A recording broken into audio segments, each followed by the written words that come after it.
very shortly, but the preamble is the farm clinic has been taken to Arua to debunk farming knowledge onto the farms of the north, and this has been rounded across the country in different regions since the beginning of the year. This time round, Heifer International joins the cause, and we want to look at what it adds to the Farm Clinic initiative. Here to talk to us is the project manager at Heifer International Uganda, Isaiah Ainemagara.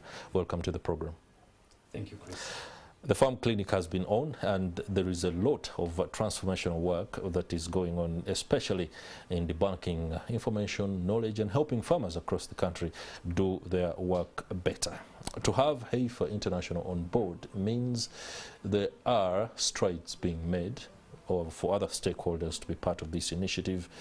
What is Heifer International's impetus?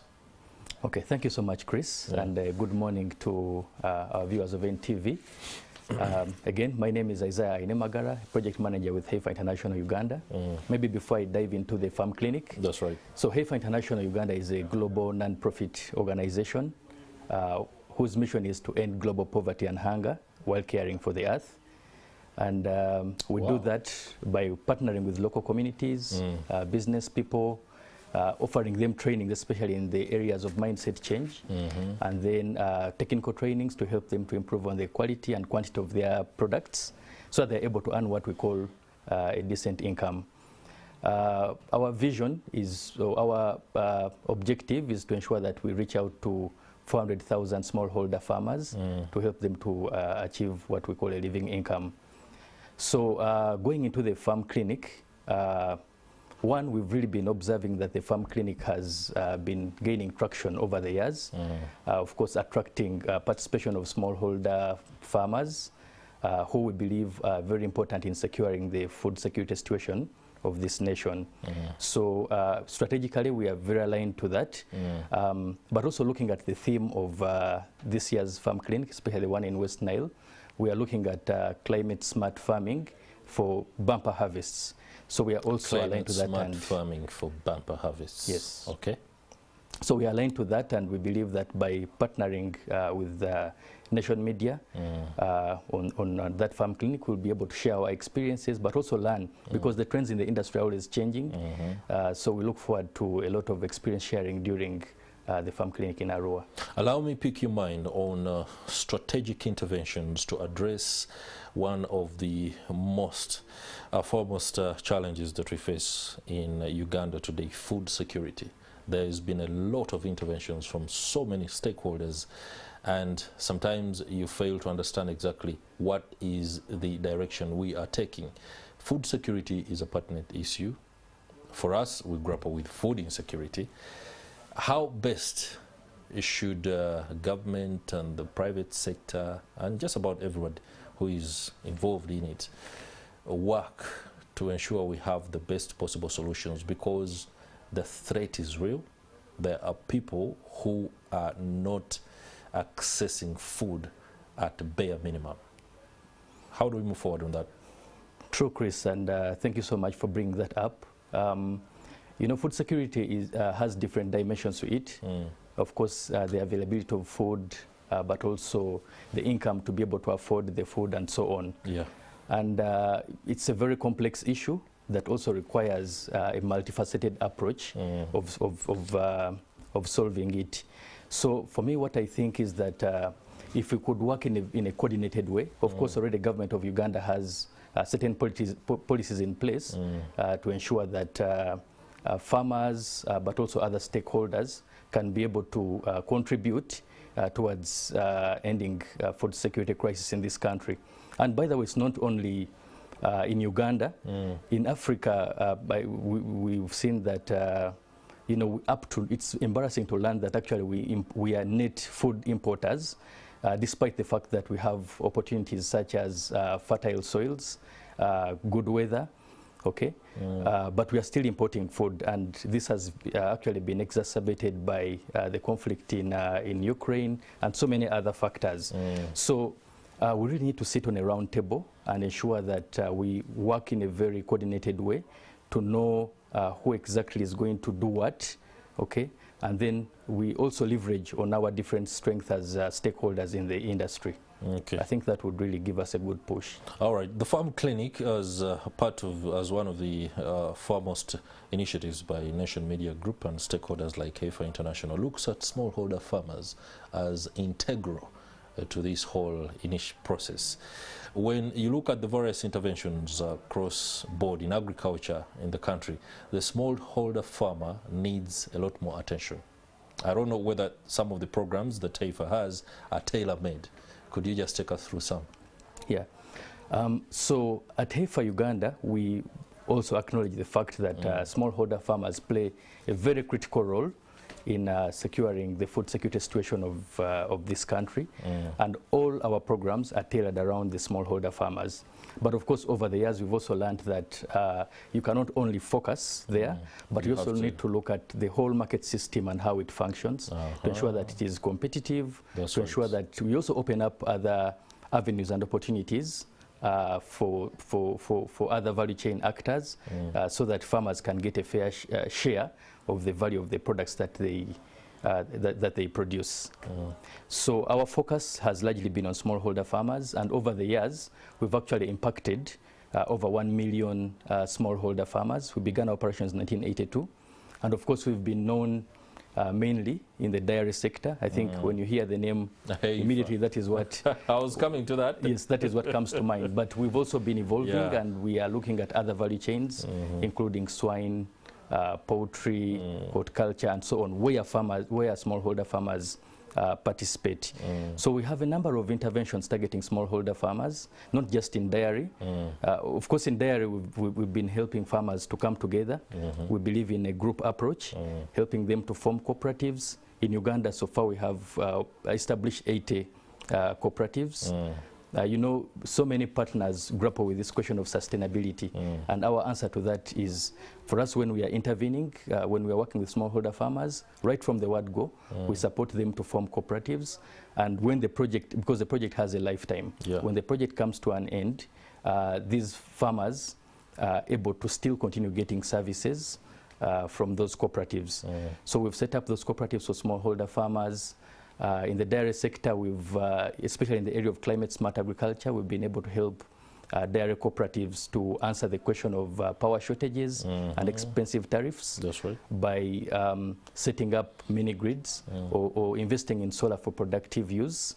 Okay, so in other words, when you get load shedding or when you're in a remote area that is not on the national grid, then those farmers can still be able to go ahead and chill their milk using solar, and has helped them to cut their costs.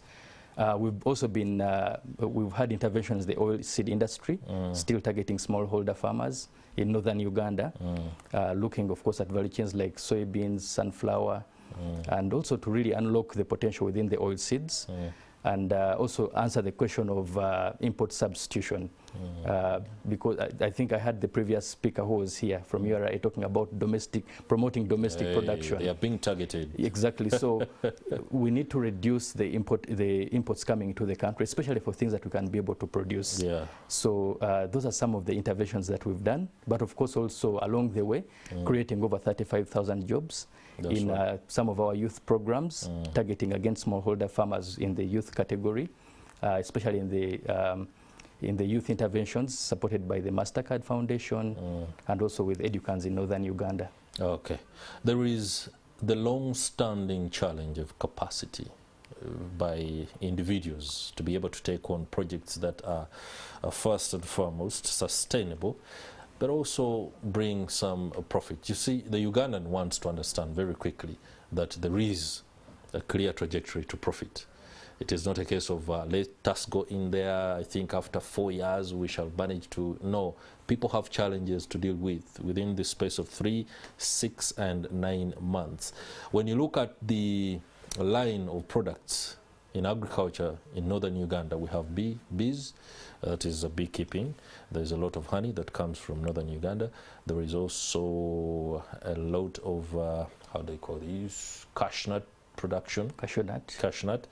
And when you look at that, many of these farmers need to be told where to go and when, so that you produce, engage at the best possible time, not to engage in farming that at the end of 6 or 9 months, you'll be grappling with market access because the product has either changed to a new different dimension in terms of export dynamics.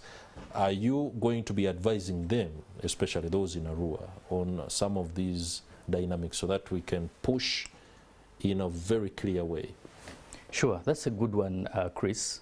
Well, the way we do our work, we have what we call an agri-hub model. Agri-hub, and that's basically a cooperative, but which gives more than one service, depending on the demand within the community. Okay. Now, of course, the story of agriculture, just like any other business, I mean, this is agribusiness. Yeah. It really requires a little bit of patience.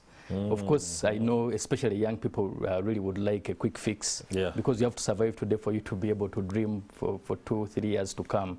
So what we do is that because we are also aware of that and the changing dynamics, especially within the export space and the volatility of the markets, we now want these farmers to work more in groups, especially around those cooperatives, so they can be able to access inputs, they can be able to access finance, they can be able to access output markets.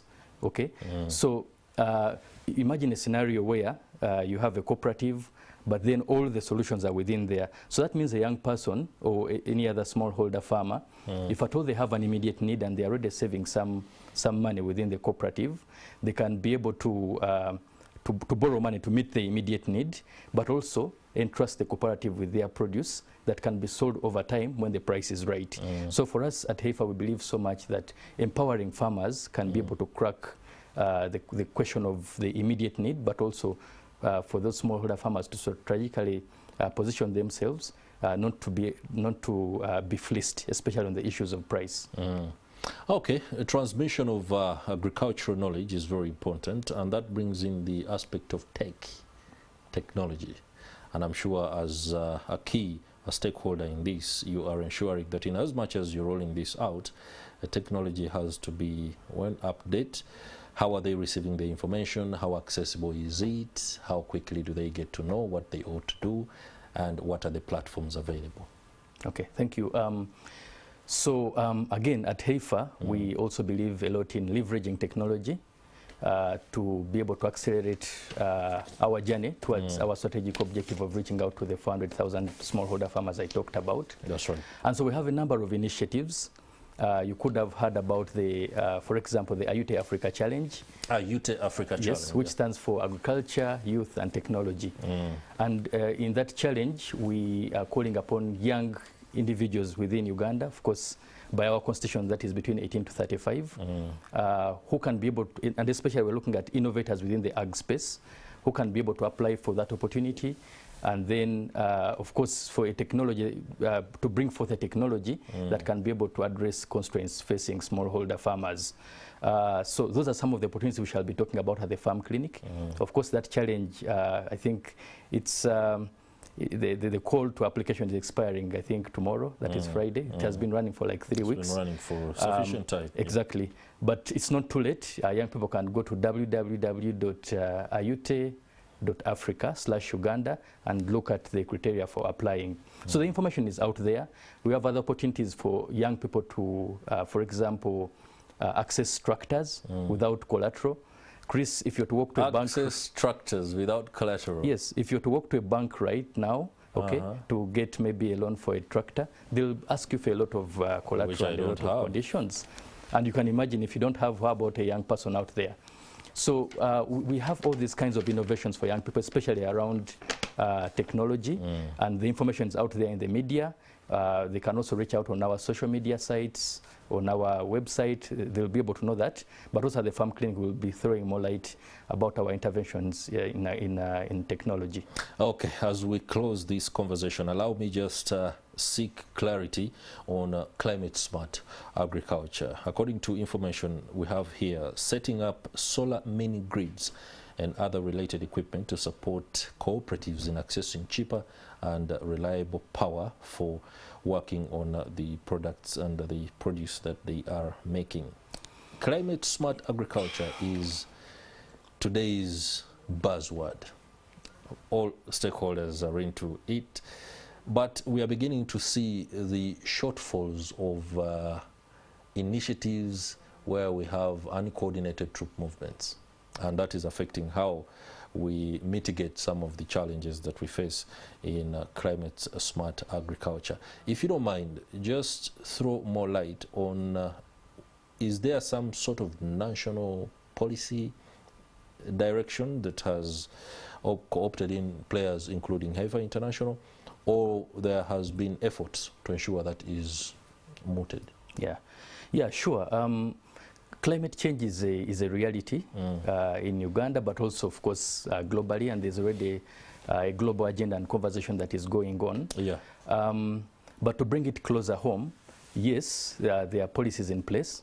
In fact, especially for those who are within the agriculture space, of course, we are all guided by the agriculture policy, of course, that is implemented via the agriculture sector strategic plan. Yeah. And in there, there's a very strong statement around players having to integrate climate smart agriculture within their interventions in an integrated way to ensure that we can be able to sustainably address all the issues around hunger, but also trying to ensure that we can be able to produce enough.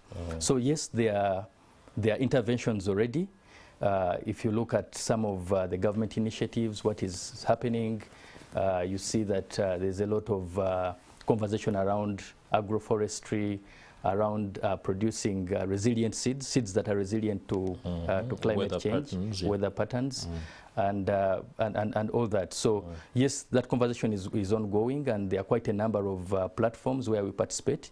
In fact, from here I'll be participating in a workshop organized by the Agriculture Insurance Consortium, addressing issues to do with getting aligned or climate resilient interventions. Okay. So yes, that conversation is going on, and we just need to continue engaging. I hope that conversation captures the underlying and very important aspect of agriculture credit fund. You know, we've been talking very much in some other interventions about an agricultural bank, and in light of the new impetus for cooperatives that is coming up, a credit fund. Where are we on that as a country? Okay, so yeah, definitely the issue of credit is very important. Farmers need access to finance, and especially cheap finance, that they can be able to invest in their interventions, including other institutions that do agro-processing, which need more finance to invest in machinery. But of course, the question of finance is always a tricky one, because it definitely involves money, and most money that we get is not on a cheap. But for example, as Heifer, we have what we call the Heifer Impact Capital, where we engage businesses that are connected to smallholder farmers, and can be able to inject cheap capital into those interventions that then have a driving or a roll-down effect to the farmers. And I'll give you an example. We are working with JESA, where we have supported in investing in their utilization capacity, and they have actually now increased they have increased their utilization capacity by 35%. So meaning that farmers can be able to supply more milk to JESA, and that is more money into their pockets. Okay. So issues credit, I think that conversation is still going on at a national level, but also as stakeholders, we're also trying to look at ways of providing innovative finance so that farmers can be able to access it. All right. Mr. Isaiah Ainemagara, project manager, I should say, at Heifer International. Many thanks for the perspective, and we wish you a very meaningful and successful intervention and collaboration with the Daily Monitor and Nation Media Group at large as you undertake your role in the upcoming farm clinic. Just to hammer it down, Seeds of Gold Farm Clinic in Arua will be focusing on cassava, dairy, fish farming, rice and soybean.